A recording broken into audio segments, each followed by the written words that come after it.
It happened on a grey November afternoon, the kind where the sky looks bruised and heavy with unspoken rain. I was driving back from Lexington with Ethan, my 19-year-old stepson, when the car shuddered once, then died completely. The dashboard lights blinked out, and silence swallowed the hum of the engine.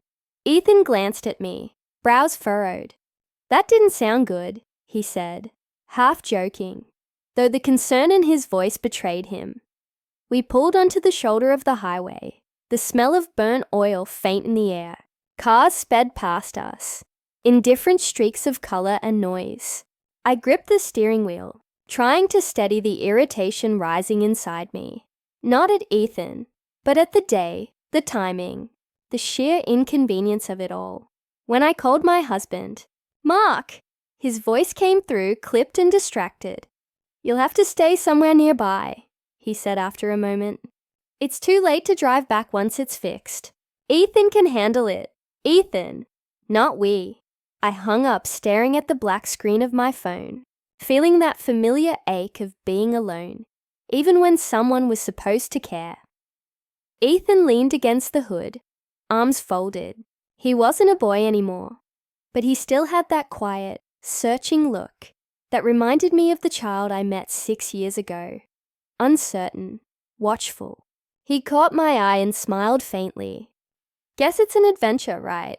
His lightness only deepened the heaviness in my chest. The tow truck arrived 40 minutes later, its headlights cutting through the dusk.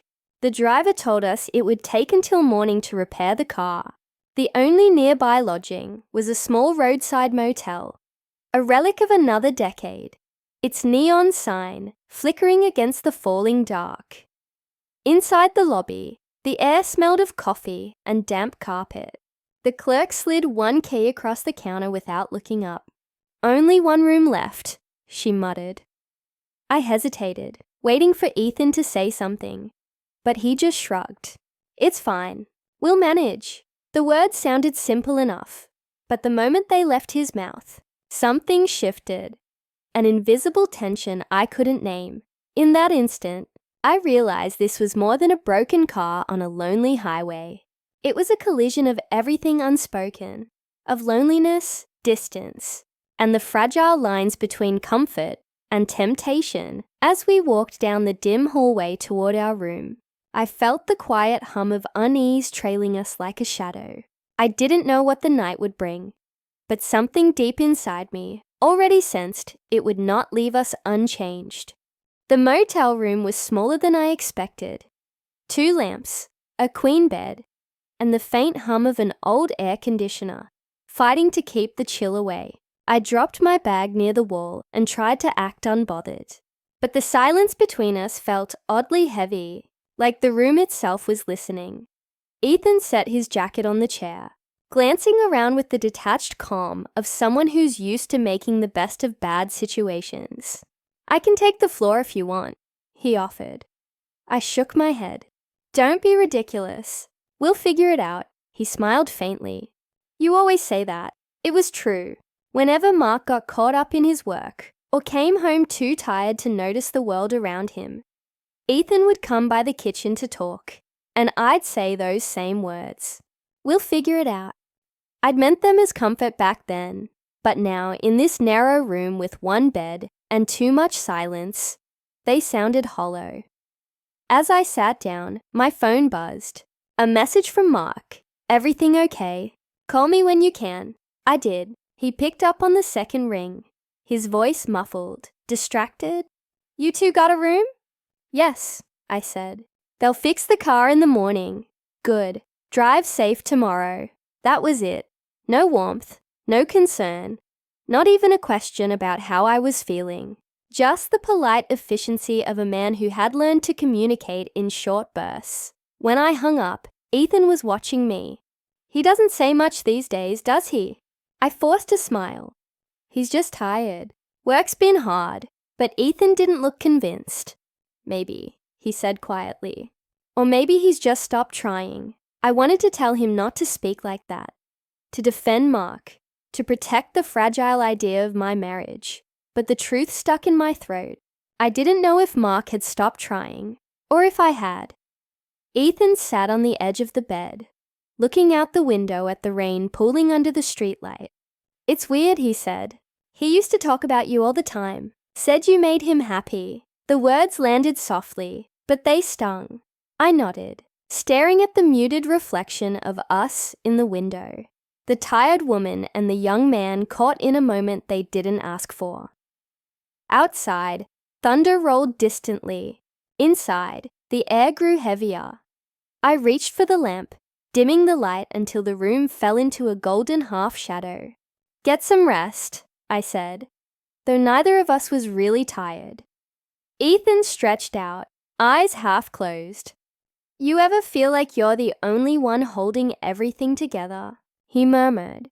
I didn't answer, because the truth was yes, and I didn't have the strength to say it aloud. The rain started again after midnight, soft, persistent, and strangely comforting. I lay awake, staring at the ceiling, listening to the rhythmic patter against the window. Beside me, Ethan's breathing was steady, calm. Every so often, the wind would rattle the glass, and I'd flinch, realizing how aware I was of every sound, every breath that wasn't mine. I told myself it was the storm keeping me awake, but that wasn't true.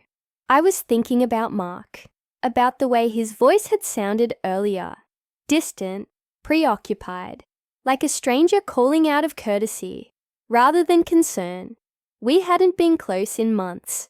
Conversations had become schedules. Affection had become habit.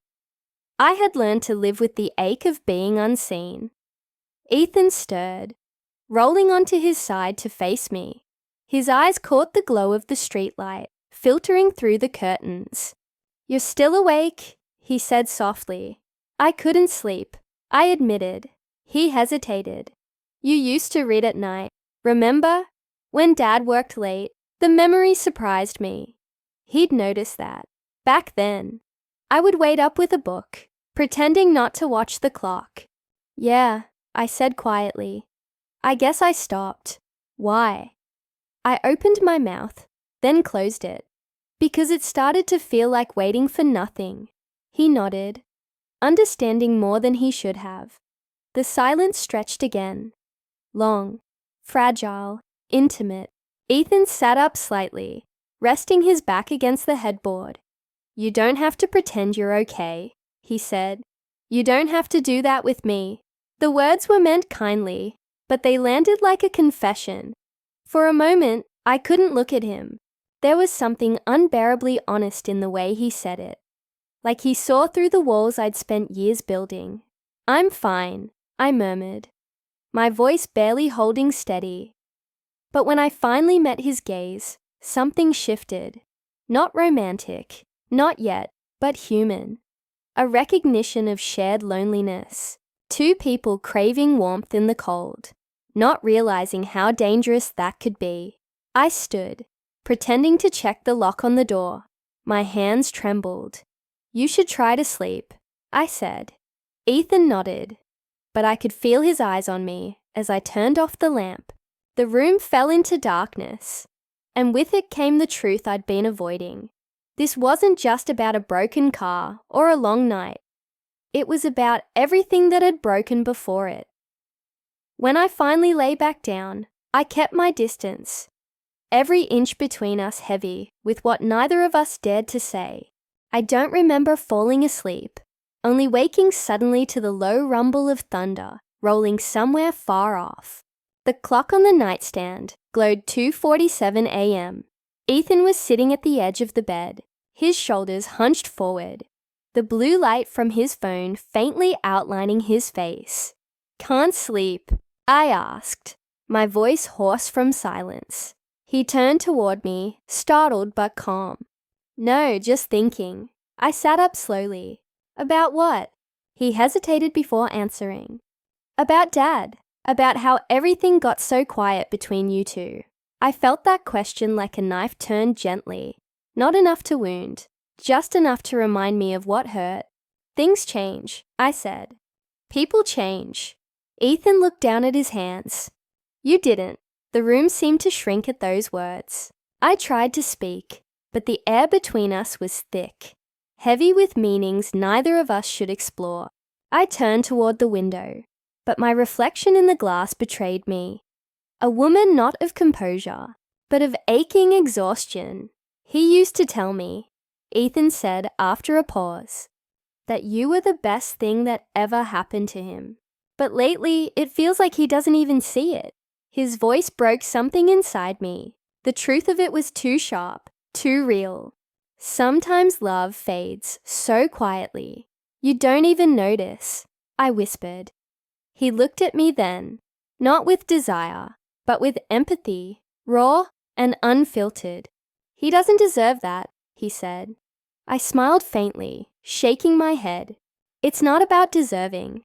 It's about distance, the kind that builds when no one's watching. He reached out, hesitating halfway, then rested his hand gently over mine. It wasn't wrong, not exactly, but it wasn't right either. The warmth of that touch sent a wave of emotion through me, so complex, it bordered on grief. I didn't pull away, not immediately, just long enough to feel how desperately I had missed simple human connection. Then, I exhaled, steady and deliberate, and slid my hand back into my lap. Ethan, I said softly, don't mistake kindness for something else. He looked down, shame flickering in his expression. I know, I interrupted. You didn't mean anything by it, but we both knew it wasn't that simple. The rain outside grew louder, filling the silence we couldn't bear. For a moment, I thought I might cry, not out of guilt, but out of realization. I wasn't angry at Ethan. I was angry at myself for being so starved for warmth that a moment of compassion felt dangerous. When I finally lay back, I whispered into the darkness, we all want to be seen. That's all. He didn't answer, but I felt the weight of his understanding hang between us like a confession neither of us could take back. Morning came with a pale, washed-out light.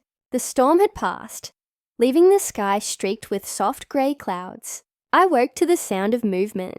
Ethan folding his jacket, his expression calm, careful, almost rehearsed. Whatever had lingered between us through the night had settled into silence. They called, he said, glancing toward me. The car's ready. I nodded, my voice still caught somewhere between relief and regret. Good. We packed in silence, each movement deliberate. When I reached for my phone, I saw a missed call from Mark. The sight of his name brought a strange ache. Guilt and familiarity all tangled together. Outside, the pavement still glistened from the rain. The air smelled clean, renewed. We didn't talk much on the drive back. The hum of the road filled the spaces words might have made dangerous. Every so often, Ethan's reflection flickered in the window, and I could see how tense he was, how much he was trying to bury what had happened, or almost happened. When we finally pulled into the driveway, Mark was already outside, leaning against the porch rail. He looked tired, his uniform shirt half unbuttoned, his eyes unreadable. You made it, he said, forcing a smile. We did, I answered. Stepping out of the car, Ethan grabbed his bag, muttered something about unpacking, and went inside without another word. The door closed behind him, leaving Mark and me in the crisp morning air. He studied me for a moment.